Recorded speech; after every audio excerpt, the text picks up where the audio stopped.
กงล้อแห่งธรรมเริ่มหมุนแล้วเหล่ามารต้องสูญสิ้น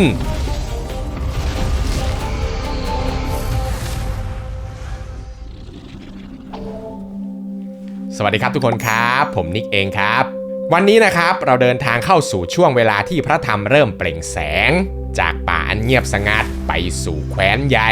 จากพระศาสดาเพียงองค์เดียวไปสู่กองทัพแห่งพระอรหันต์ผู้เปลี่ยนโลกไปตลอดกาลเรื่องราวจะเป็นยังไงต่อเดี๋ยวเรามารับชมกันต่อในซีรีส์พระพุทธเจ้าตอนที่3กงล้อแห่งพระธรรมจักรครับ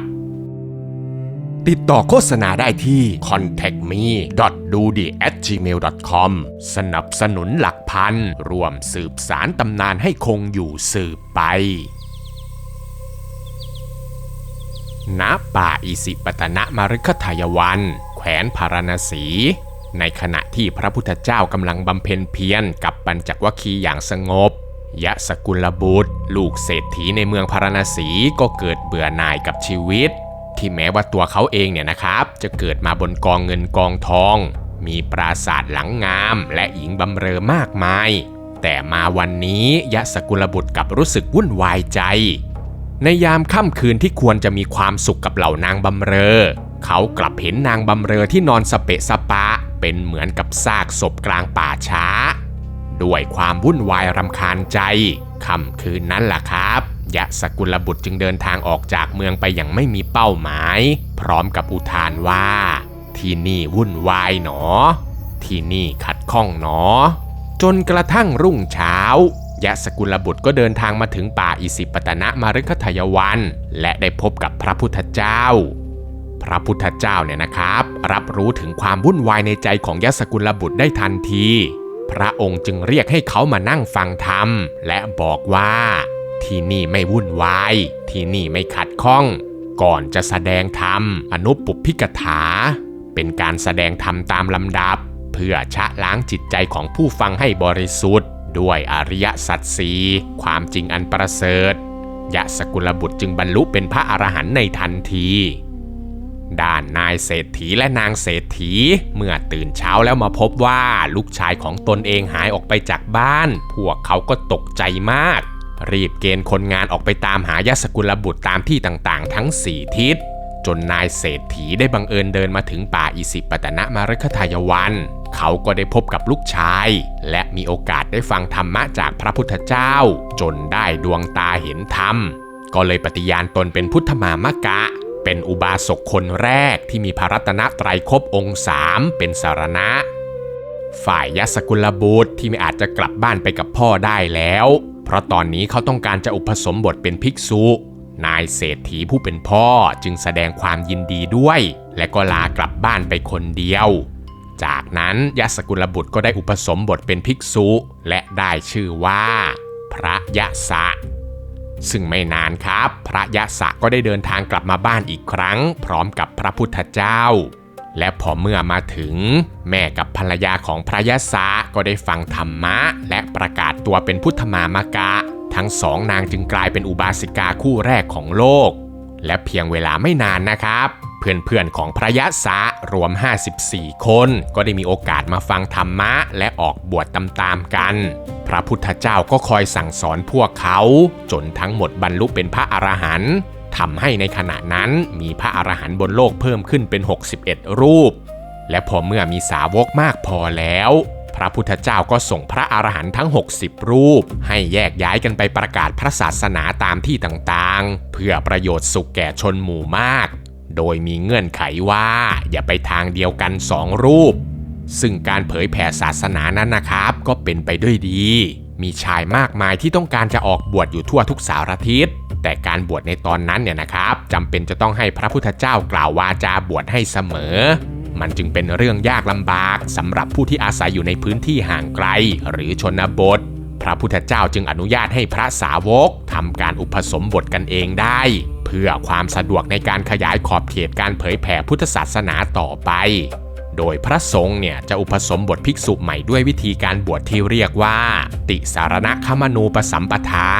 เป็นการกล่าวคำปฏิญาณตนถึงพระรัตนตรัยเป็นที่พึ่ง3ครั้งต่อหน้าพระสาวกซึ่งเหตุการณ์เหล่านี้เกิดขึ้นหลังการตรัสรู้มาแล้ว4 เดือน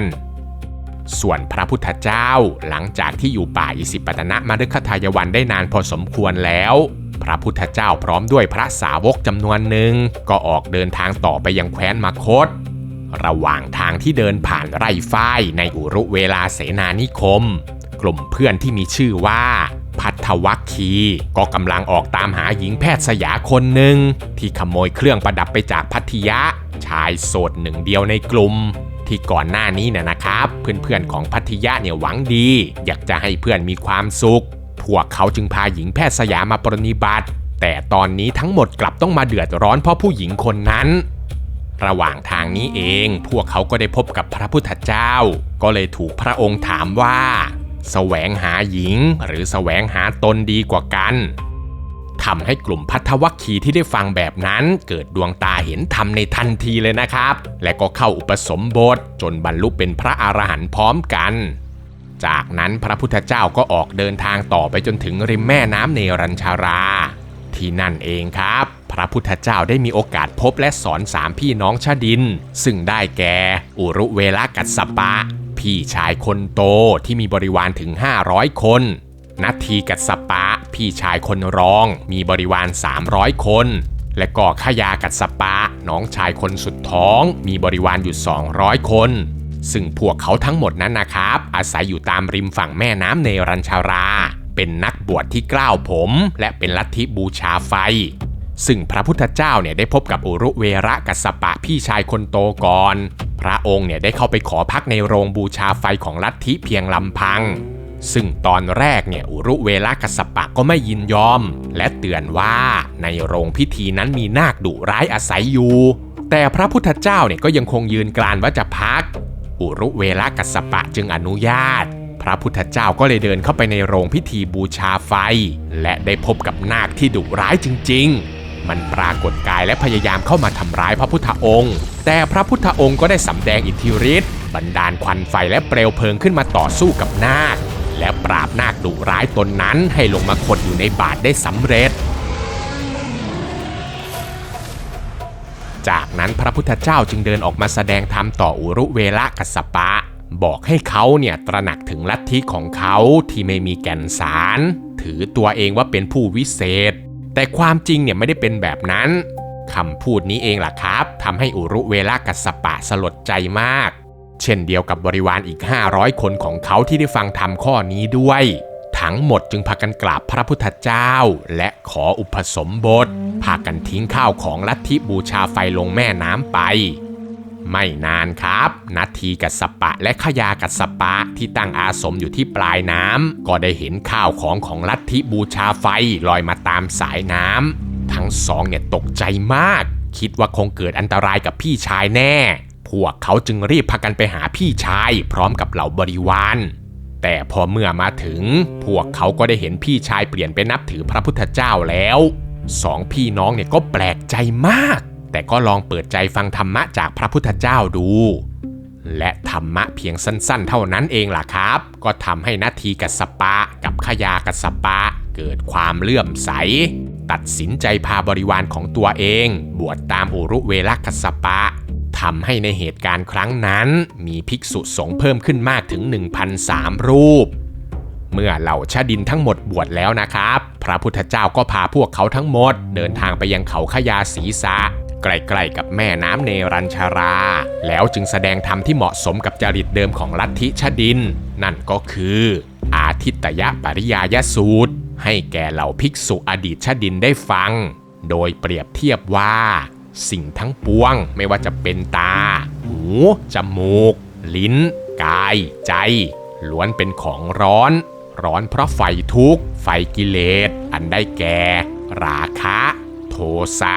โมหะซึ่งหลังจากจบพระธรรมเทศนาแล้วนะครับภิกษุอดีตชดินทั้ง 1,300 รูปก็ได้บรรลุเป็นพระอรหันต์พร้อมกันจากนั้นพระพุทธเจ้าจึงพาสาวกทั้งหมดร่วมเดินทางต่อไปยังแคว้นมคธกรุงราชคฤห์เพื่อแสดงธรรมแก่พระเจ้าพิมพิสารเมื่อพระพุทธเจ้าเสด็จมาถึงลัทธิวันหรือสวนตาลหนุ่มพระเจ้าพิมพิสารพร้อมด้วยข้าราชบริพารจำนวนมากก็พากันเดินทางมาเข้าเฝ้าพระพุทธเจ้าจึงแสดงธรรมอริยสัจสี่แก่พระเจ้าพิมพิสารและบริวาร ทำให้ส่วนใหญ่เนี่ยนะครับบรรลุโสดาบันมีดวงตาเห็นธรรมตามๆกันและพระเจ้าพิมพิสารที่มีความศรัทธาต่อพระพุทธศาสนาอย่างเต็มเปี่ยมก็เลยพิจารณาถึงสถานที่ที่เหมาะสมแก่การบำเพ็ญธรรมของพระพุทธองค์และพระสงฆ์ทั้งหลายพระเจ้าพิมพิสารจึงตัดสินใจถวายสวนเวรุวันหรือสวนไม้ไผ่แก่พระพุทธศาสนาเพื่อให้เป็นที่พักผ่อนและบำเพ็ญตนของพระภิกษุอย่างสงบเวรุวันจึงกลายเป็นอารามหรือวัดแห่งแรกในพุทธศาสนานั่นเองครับในเวลาเดียวกันนี้เองนะครับแคว้นมคธยังมีบัณฑิตหนุ่ม2 คนชื่อว่าอุปติสสะและโกริตะแต่คนส่วนใหญ่จะเรียกทั้งสองตามชื่อของมารดานั่นก็คือสารีบุตรและโมคคัลลานะทั้งสองเป็นเพื่อนกันและบวชอยู่ในสำนักของสัญชัยปริภาชกะแต่ลัทธินี้ก็ยังไม่ตอบโจทย์สำหรับสารีบุตรและโมคคัลลานะทั้งสองจึงออกจากสำนักแล้วแยกย้ายกันไปเสาะแสวงหาทางปฏิบัติที่ต้องการ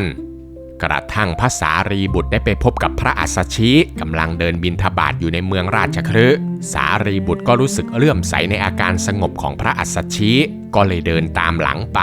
ก่อนจะเข้าไปถามถึงคำสอนของพระศาสดาพระอัสสชิก็เล่าเรื่องของพระพุทธเจ้าและแสดงธรรมอย่างย่อให้ฟังว่าธรรมเหล่าใดเกิดจากเหตุพระศาสดาทรงแสดงเหตุและความดับของธรรมเหล่านั้น